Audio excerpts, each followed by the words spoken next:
Are you ready to cruise again? I'll share my views on what factors I'll use to decide when I'll get back on a cruise ship. Coming up on Talking Cruise.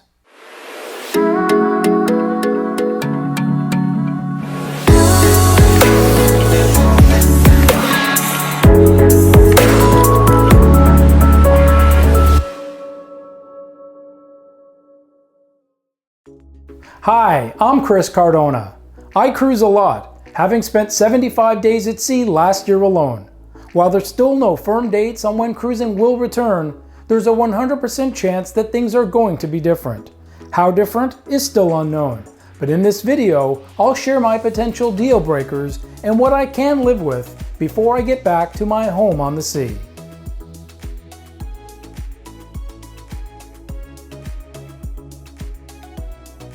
Many state and local governments are still requiring people to wear face masks or coverings when out in public.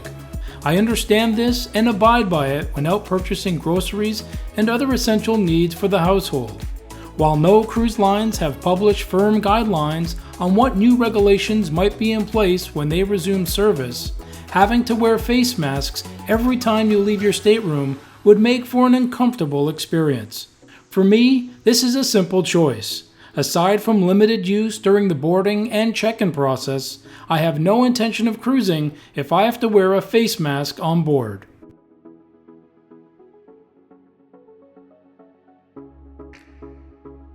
It's obvious that more stringent pre-screening methods will be in place both before arrival and again at the port terminals. In the early stages, this will likely consist of temperature checks and health questionnaires, and maybe at some point also include rapid testing or proof of immunity and/or vaccination. I'm all in for these types of safeguards to restrict possible carriers from showing up at the cruise terminal or boarding the ship.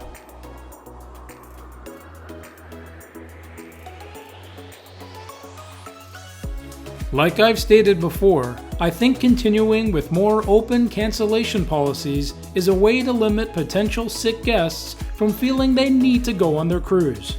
While it would be best if these individuals never arrive at the port terminal, if they do arrive and fail to pass any of the pre-screening requirements, their entire traveling party should be able to receive a refund.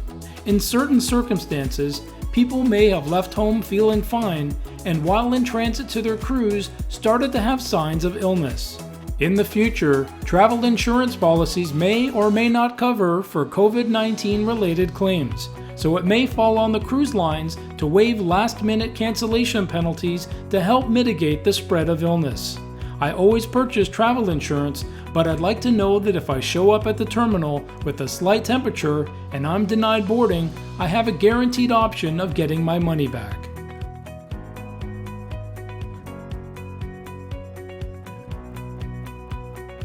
When cruising resumes, it's likely that not all ships will be brought back into service, and those that do could sail at reduced capacity.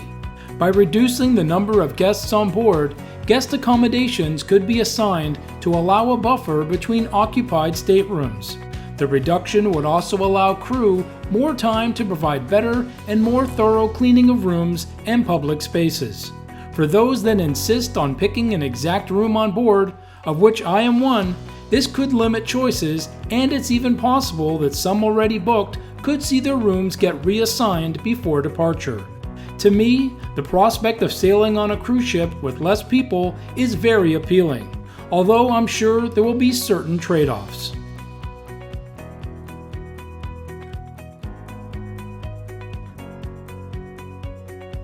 Even when cruising gets the green light, it doesn't mean every port will be open to cruise ships. Guests will need to expect that minor port changes or entire itineraries could be altered at a moment's notice. Now would not be the time to select that trip of a lifetime with bucket list ports of call. Until there's a worldwide resumption of cruising with a record of no onboard outbreaks or proven real-life scenarios where mitigation, quarantining, and care has been successful, the likelihood of ports refusing cruise ships remains high. It might even be reality that you end up on cruise ships visiting no ports at all. Personally, I would be fine staying on board for my entire cruise, but I've altered my plans for my next scheduled cruises over the next 18 months to be more about the ships and less about the destinations. Thanks for watching. The reality is that cruising will likely never be the same as it was before, and everyone will need to make their own choice of what is important to them. Don't forget to like this video, post your comments and questions, and subscribe for more Talking Cruise.